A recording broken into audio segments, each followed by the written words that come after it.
Գլուխ 7. Մարտական կոչ 7 քայլ դեպի հաղթանակը։ Որովհետև Աստված չտվեց մեզ երկչոտության ոգի, այլ զորության և սիրո և զգաստության։ 2 Տիմոթեոսի 1:7։ Նախորդ գլուխներում մենք հանեցինք մեր կյանքի համար վտանգավոր թշնամու, վախի այլանդակ դիմակը։ Մենք իմացանք, թե ինչպես է վախն առաջացել և որ նրա հեղինակը Սատանան է։ Մենք տեսանք այն ձևերը, որոնց միջոցով վախը հարձակվում է մարդկային անհատականության վրա։ Մարգարեության միջոցով մենք իմացանք, որ վերջին օրերում վախն ավելանալու է, և այդ սարսափելի ժամանակներում Քրիստոսի միտքը կլինի մեր զորությունը։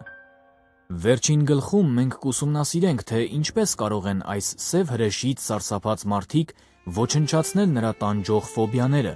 ինչպես նաև դեմ կանգնել և հաղթել դրանց։ Երբ վախը թակում է դուռը։ Երբ վախը թակում է դուռը, կատարիր հետևյալ 7 քայլերը։ Ընդունիր քո վախը։ Վերլուծիր վախը։ Մարմնավորիր վախը։ Գործողությամբ հակառակ կանգնիր վախին։ Պայքարիր վախի դեմ Աստվածաշնչով։ Պայքարիր վախի դեմ աղոթքով։ Խորհրդակցիր ծառայողի հետ։ Առաջին, ընդունիր քո վախը։ Շատ հիվանդներ հրաժարվում են ընդունել այն փաստը, որ իրենք հիվանդություն ունեն։ Նրանց համար կյանքը դառնում է պահմտոցի։ Ասել, որ ինչ-որ բան գոյություն չունի, չի նշանակում, որ այն իսկապես չկա։ Եթե դու վախի ֆոբիա ունես, ասա, որ ունես։ Հաղթանակի մի մասը կախված է նրանից, երբ դու ընդունում ես, որ խնդիր ունես։ Ընդունելով քո խնդիրը, կարողանում ես զգոն լինել հնարավոր լուծումների համար։ Ամենավտանգավոր թշնամին թաքնված թշնամին է։ Հաճախ վախը թաքնված է լինում ենթագիտակցության մեջ։ Մինչև դա չգիտակցես, երբեք չես կարող իմանալ ինչպես պայքարել թշնամու դեմ։ Քո ախտանիշների համար մի մեղադրիր ուրիշներին կամ հանգամանքներին, որոնք քո վերահսկողությունից դուրս են։ Ձախողված տնտեսություն, համաշխարհային քաղաքական խնդիրներ, անբարյացակամ ընտանեկան կամ աշխատանքային մթնոլորտ։ Առանց մտքի թույլտվության սրանք չեն կարող քո մեջ վախ առաջացնել։ Մի թաքնվիր վախից։ Դժվարություններից դուրս գալու ճանապարհը տեսնելու համար պետք է բացեիբաց հանդիպես վախին։ Մի փորձիր վանել վախը իբրև սնահավատության արդյունք։ Եթե այդպես լիներ, ապա շատ կրթված տաղանդավոր մարդիկ երբեք չէին ընկնի վախի հարձակման տակ, բայց ցավոք նրանք ընկնում են։ Ինձ մոտ խորհրդատվություն ստանալու եկած մարդկանցից մի քանիսը, ովքեր իսկապես տանջվել են վախից, եղել են մտավոր շատ զարգացած մարդիկ։ Նրանցից մեկը, ով փիլիսոփայության դոկտոր էր, ապրում էր վախեցած կյանքով և տնից դուրս չէր գալիս։ Վախը նրան հեռացրել էր իր աշխատանքից, նա համալսարանի դասախոս էր։ Սակայն իր ընկերների աղոթքի շնորհիվ նա ազատագրվեց վախից և վերադարձավ իր աշխատանքին։ Վերջին անգամ, երբ նրան տեսա, փայլում էր։ Նա հաջողություններ ուներ և առատապես օրհնված էր Աստծո կողմից։ Որոշ մարդկանց թվում է, թե վախն ընդունելը վախկոտություն է։ Բայց հիշեք հայտնի խոսքը. վախկոտները մահանում են 1000 անգամ, խիզախները մահը ճաշակում են միայն մեկ անգամ։ Երբ վախը սողոսկում է վտանգավոր իրավիճակների մեջ, դու պետք է լավագույնն անես նրան հաղթելու համար։ Նրանից փախչելը կամ ոչինչ չանելը վախկոտություն է, իսկ վախկոտին ոչ ոք չի ծափահարում։ Դու պետք է համարձակությամբ պայքարես վախի դեմ։ Հաղթանակի ուրիշ ճանապարհ չկա։ Նա, ով սովորաբար պարտվում է, երբեմն կարող է լցվել այնպիսի հոգով, որը նրան հաղթող է դարձնում։ Տարիներ առաջ ես դա տեսա փոքրիկ առնետի և մեծ օձի միջև տեղի ունեցած մի շատ պարզ և հետաքրքիր պայքարում։ Հարավային Ամերիկայի խորը ջունգլիներում միսիոներական ավետարանչություններ անցկացնելու համար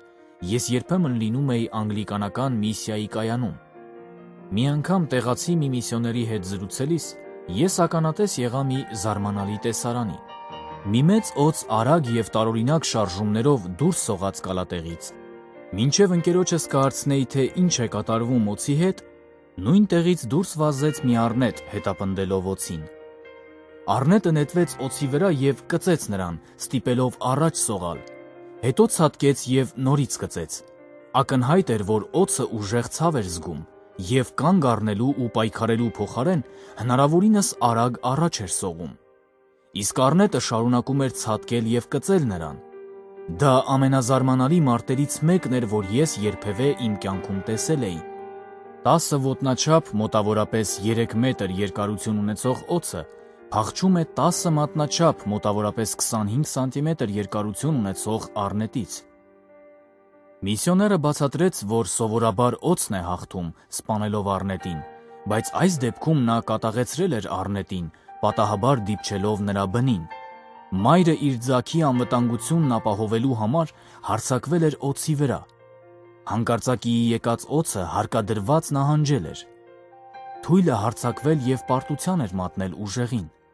Այս օրինակով ես տեսա, որ կյանքում նպատակներ և վճռականություն ունենալը տալիս է վախի դեմ մարտնչելու զորություն։ Հիմնականում հաղթանակը նրանն է, ով ունի հաղթական հոգի։ Միգուցե դու քեզ ավելի թույլ ես զգում, քան քո թշնամին, սակայն դու կարող ես մեծ հաղթանակ ունենալ, քանի որ ունես հաղթելու հոգի։ Երկրորդ, վերլուծիր վախը։ Վախն իրական պատճառ ունի։ Ինչպես որ մոծակի խայթոցը կարող է մալարիայի առաջացման պատճառ դառնալ, այնպես էլ իրական դեպքը կարող է վախի պատճառ դառնալ։ Երբ վախ ես զգում, վերլուծիր իրավիճակը, քննիր քո կյանքը և տես, թե արդյոք դու չես փախչում նրանից, ինչին պետք է դեմ առ դեմ կանգնես։ Փորձիր հիշել, թե երբ ես առաջին անգամ սարսափելի ձևով վախեցել և որն է եղել դրա պատճառը։ Հաշվիր, թե քանի անգամ ես ուժեղ վախեցել և ինչ է տեղի ունեցել նախքան վախի վրա հասնելը։ Հարցրու ընկերներիդ, ընտանիքիդ անդամներին, արդյոք նրանք էլ են վախենում նույն բանից, ինչից դու ես վախենում։ Եթե ոչ, ապա ինչու։ Միևնույն ժամանակ վտանգավոր իրավիճակում հայտնված մարդիկ բոլորն էլ վախենում են։ Երբ փոթորիկն ուժգին հարվածում է քաղաքին, աջ ու ձախ շուռ տալով տները, քաղաքում ամբողջ բնակչությունն է վախենում, որովհետև վտանգն իրական է։ Եթե վանդակից դուրս պրծած առյուծը մռնչալով վազի փողոցով, բոլորը կվախենան, որովհետև իրավիճակն իսկապես վտանգավոր է։ Եթե ինչ-որ բանից միայն դու ես վախենում, իսկ մյուսները ոչ, ուրեմն քո վախն անիրական է։ Ընդունիր, որ դու օգնության կարիք ունես ֆոբիայից ազատվելու համար։ Եթե չլուծես դրա հարցերը, այն կարող է խորտակել կյանքդ։ Երրորդ, մարմնավորիր վախը։ Վախն ընդունիր քո գիտակցության և բանականության մեջ։ Մի ճնշիր այն, ետ մղելով ենթագիտակցությանդ մեջ։ Մարմնավորիր քո վախը։ Ալյասկայում արթնության հավաքույթներ անցկացնելու ընթացքում ես մնում էի հովվի տանը։ Մի անգամ կեսօրին նրա 5 տարեկան աղջկա հետ դուրս եկանք զբոսանքի, չիմանալով, որ վերջինս վախենում է շներից։ Երբ մենք քայլում էինք մայթով, նկատեցինք, որ մի մեծ շուն է մոտենում մեզ։ Նա թափահարում էր պոչը և լիզում իրեն շոյող մարդկանց մատները։ Մոտենալով մեզ, շունը սկսեց թափահարել պոչը։ Երեխան սարսափից ճչաց և կառչեց ինձնից։ Նրա դեմքը վախից գունատվեց։ Շունը առանց ուշադրություն դարձնելու շարունակեց ճանապարհը։ Քայլելիս երեխային ասացի, որ այդ շունը սիրում է հատկապես փոքրիկ աղջիկներին և իրեն չի վնասի։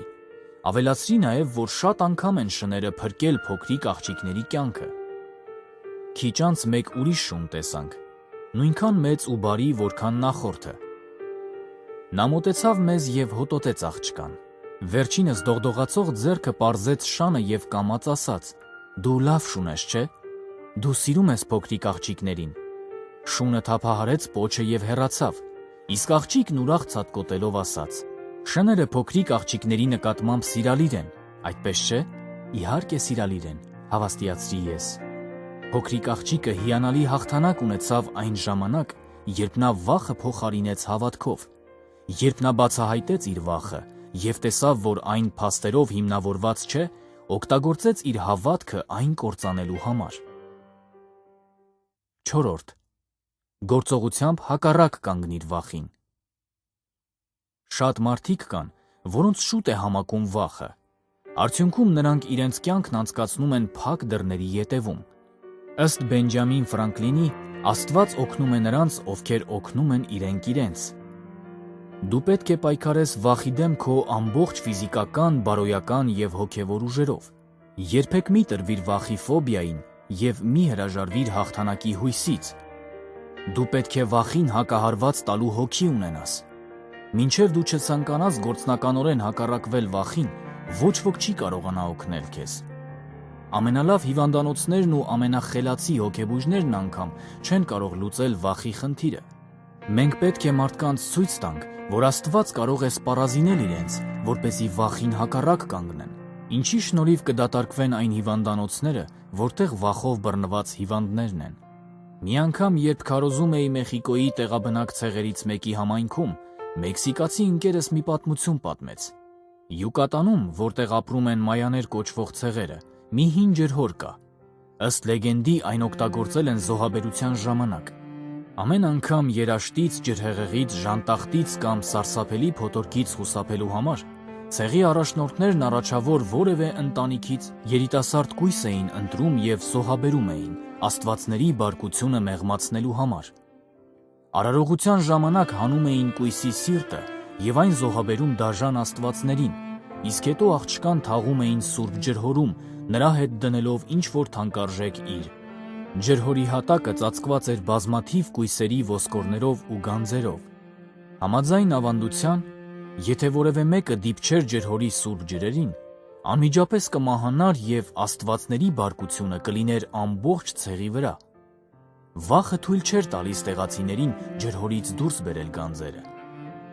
Այդ վայրերում շրջող այցելուներից մեկը, էքսկուրսավարից լսելով այդ պատմության մասին, հարցուփորձ է անում և պարզում, որ ոչ ոք դեռ չի համարձակվել հետազոտել այդ ջրհորը, ուստի նրանք չգիտեն, թե որքանով է պատմությունն իրական։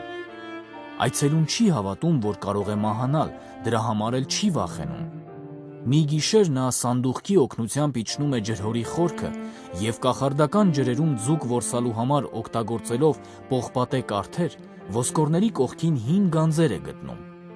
Շուտով հայտնի է դառնում, որ պատմությունն իրական է, այլ ոչ թե լեգենդ։ Հաջորդ օրը նա հեռանում է այնպիսի թանկարժեք իրերով, ինչպիսին համայնքում ոչ ոք չէր տեսել։ Այդ մարդը տեղաբնակների վրայից քանդեց վախի կապանքները։ Չնայած ուշ, բայց այնուամենայնիվ նրանք հասկացան, որ սնահավատությունը իրենց հեռու էր պահել գանձերից։ Վախը և սնահավատությունը կարող են հեռու պահել քեզ կյանքի բարիքներից։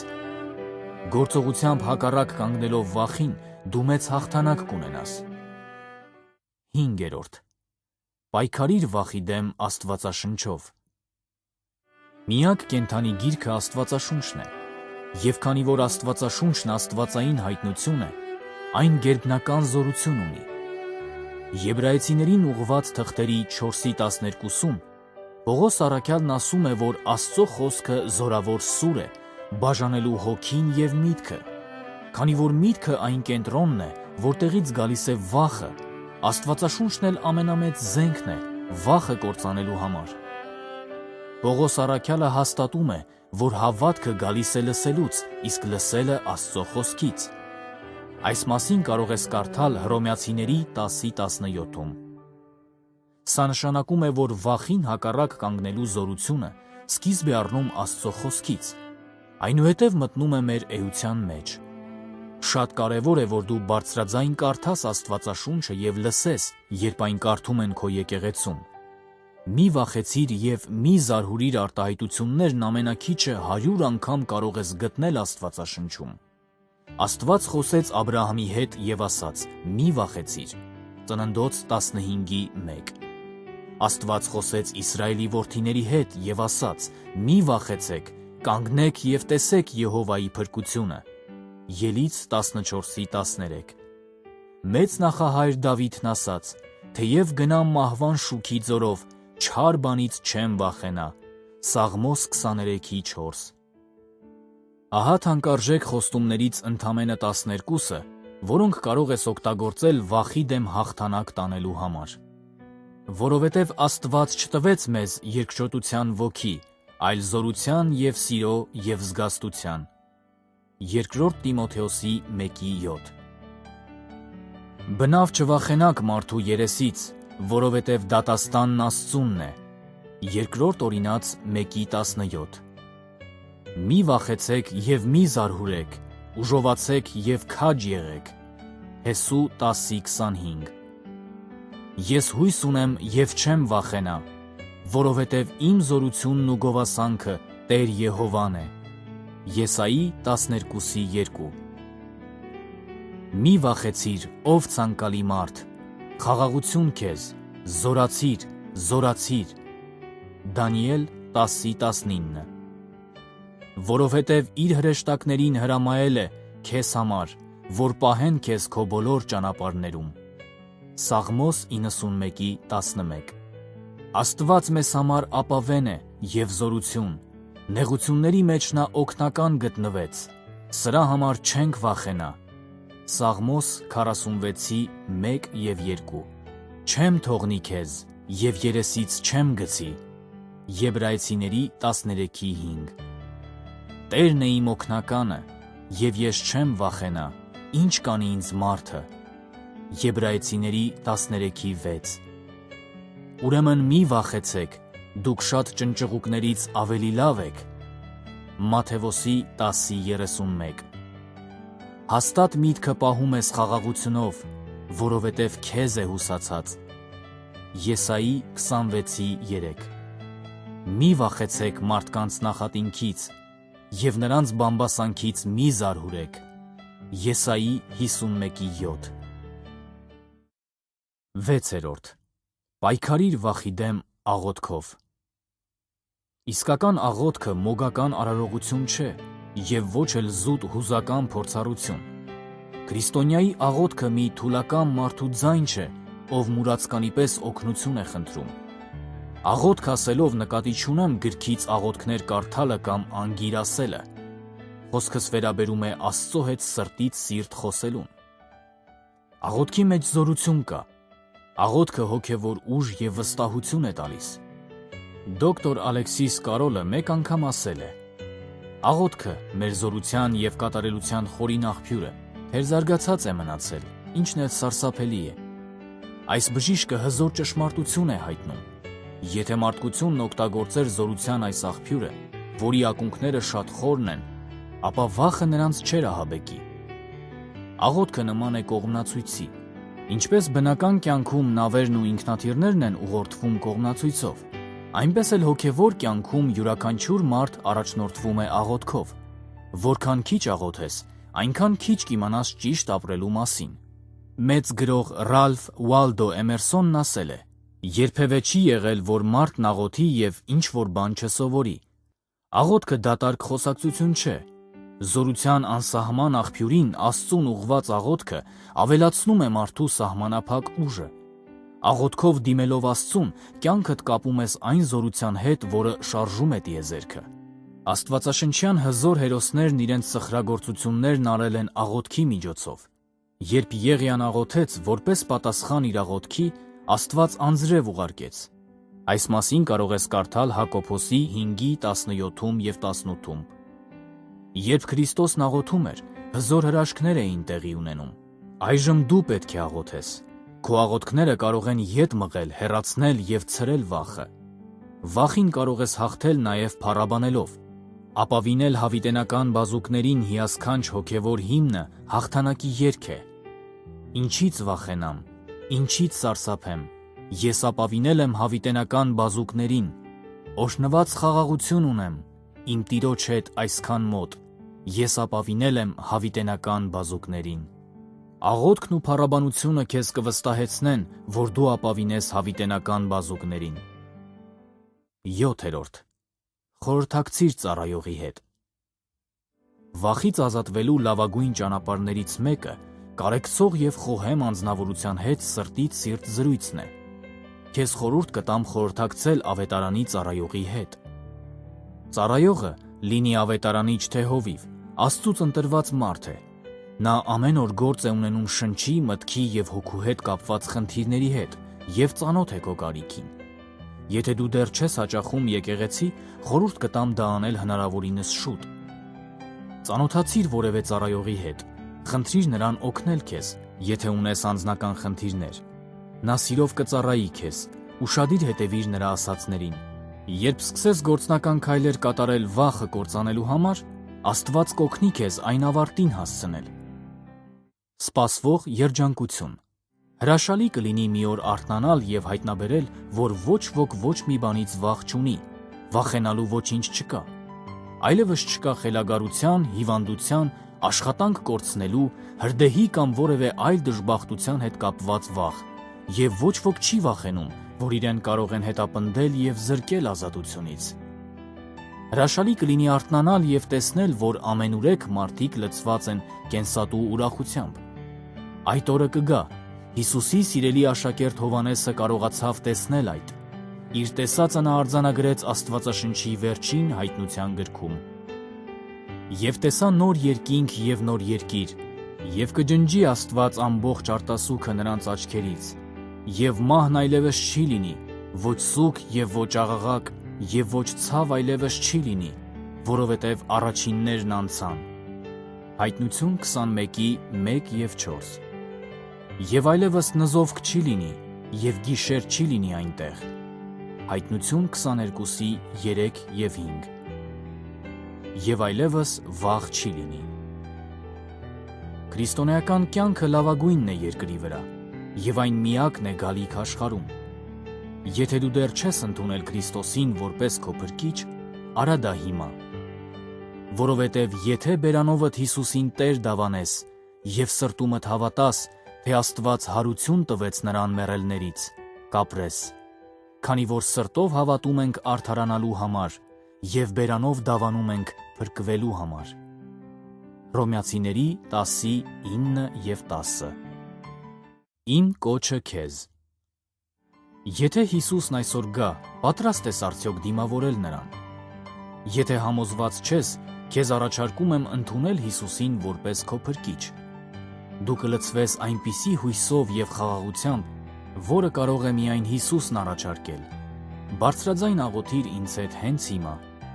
Սիրելի Տեր Հիսուս, ես մեղավոր եմ։ Ես հավատում եմ, որ դու մահացար եւ հարություն առար մեռելներից, որպեսզի փրկես ինձ իմ մեղքերից։ Ես ցանկանում եմ հավիտյան քեզ հետ լինել երկնքում։ Աստված, ներիր քո դեմ գործած բոլոր մեղքերս։ Ես հենց հիմա բացում եմ սիրտս քո առջև եւ խնդրում եմ քեզ մտնել իմ սրտի եւ կյանքի մեջ ու լինել իմ անձնական փրկիչը։ Ամեն։ Երբ դու հասկանալով աղոթես մեղավորի աղոթքը, Հիսուսն անմիջապես մուտք կգործի քո կյանք։ Այժմ դու Աստծո զավակ ես եւ սատանայի իշխանությունից տեղափոխվել ես Աստծո արքայություն։ Կարդա Հովհաննեսի առաջին թղթի 1:9 եւ Կողոսացիների թղթի 1:13 խոսքերը։ Քո հոգին կլցվի հիասքանչ խաղաղությամբ եւ ուրախությամբ։